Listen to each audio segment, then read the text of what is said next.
In questa lezione dipingeremo insieme una ballerina. Intanto vi insegno subito come preparare il supporto.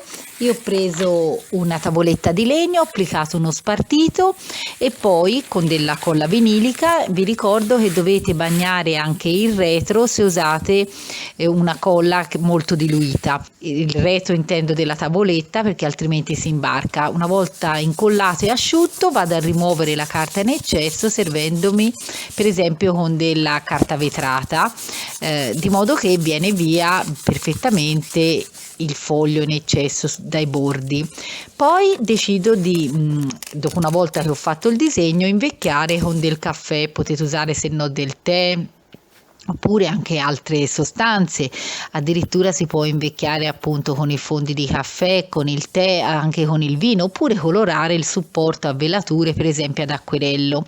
Una volta asciugato potremo procedere al lavoro. Io inizio con le gouache a dipingere quelli che sono gli incarnati, praticamente le parti in cui vediamo le braccia della ballerina e anche le gambe.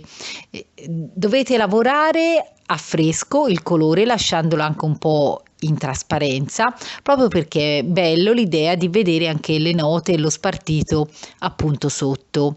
Lavorate la ballerina stando attenti già a applicare un po' di effetti di chiaroscuro, mettendo per esempio sul terra di siena bruciata in dei punti del nero o un bruno Van Dyck per esempio, che serve per rendere più scura la parte ombreggiata, e invece aggiungendo al colore che vi siete preparati, per esempio con terra di siena bruciata, del giallo di Napoli e del bianco per l'incarnato, sono colori che spesso io uso, andando a mettere per esempio altro bianco potete schiarire le parti invece appunto dell'incarnato, che sono in questo caso in luce, come sto facendo, vedete io in questo momento.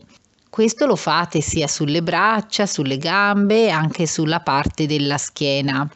Poi possiamo andare per esempio a definire i capelli e il volto della nostra ballerina. I capelli in un certo senso raccolti,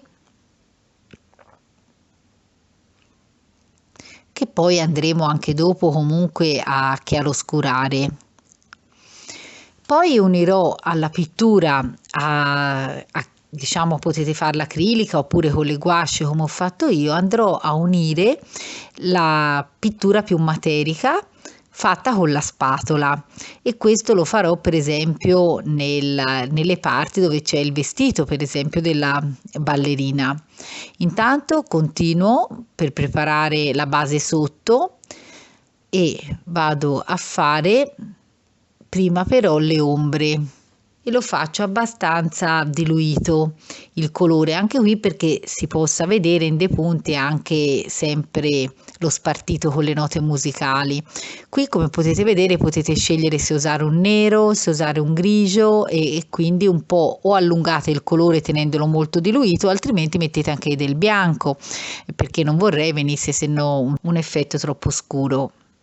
Continuo con tutte le ombre, anche delle gambe, stando attente a ricreare una sagoma credibile di quello che è il soggetto. Poi con il bianco andrò a lavorare quello che è il vestito della ballerina, facendo anche per esempio le spalline del suo abito, del suo tutù, e poi invece le parti del tutù vero e proprio le farò con una tecnica più materica, quindi potete usare delle semplici spatoline, non so cosa avete a disposizione, ma addirittura io uso anche le carte, quelle che sono per esempio carte inutilizzabili, scadute, tessere della banca o altre tessere che avete. Sicuramente se apriamo i nostri portafogli scopriremo tantissime tessere anche inutilizzabili, e quelle possono diventare anche delle spatoline per prendere il colore.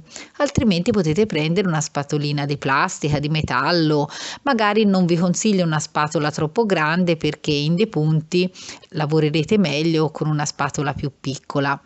E andiamo a mettere il colore preso direttamente dalla tavolozza, poi con il pennello ci aiutiamo a fare a stenderlo, e lo stesso con un pennellino ora ritorno a dipingere anche le parti dove vediamo per esempio le scarpette della ballerina. E poi, siccome io voglio fare una tecnica mista, lavorerò ora anche con delle matite, logicamente su tutto ritorno per chiaroscurare, per dare sempre più un effetto di verità a tutto il soggetto. E andrò a prendere, vi dicevo, anche delle matite che mi consentiranno di fare un effetto anche più grafico. In dei punti, per esempio, scontornerò sempre comunque delicatamente, non troppo accentuato, scontornerò il corpo della ballerina oppure alcune parti, proprio perché mi piace usare anche una tecnica mista. Logicamente vado a definire di più i dettagli, per esempio della gamba, delle scarpette. Nulla toglie che poi posso sempre ritornare sopra ancora una volta anche con la pittura su tutti questi elementi che ho già inserito, perfezionando sempre più il disegno e lavorando sempre più con effetti definiti e con pennellini magari sempre più piccoli. A me piace fare anche degli effetti particolari con lo spazzolino da denti, e quindi lo bagno e poi lo intingo nel colore e vado a schizzare. Ho scelto per esempio del rosso, oppure poi posso andare a mettere del bianco, e devo sempre però asciugare bene il mio spazzolino prima di utilizzarlo con il colore. Se ho usato il rosso, e prima di utilizzare il bianco lo devo pulire bene, altrimenti verrà fuori un colore rosato. Poi posso intervenire con lo spazzolino anche direttamente come se fosse un pennello, oppure mi posso aiutare col pennello vero e proprio a aggiungere altri elementi, altri schizzi, altri effetti per dare più movimento, diciamo, al mio soggetto. Vado a ritoccare tutti i piccoli dettagli, ma a questo punto il mio lavoro è praticamente quasi finito. Se il video vi è piaciuto, vi ricordo di lasciarmi un like, di iscrivervi al mio canale, e se volete potete sottoscrivere anche una forma d'abbonamento a partire anche da solo 1,99 € mensili, che mi aiuteranno a poter continuare a fare video che sono gratuiti per tutti. E vi ringrazio appunto per avermi seguito, spero possiate seguirmi anche nei prossimi video. Ciao ciao!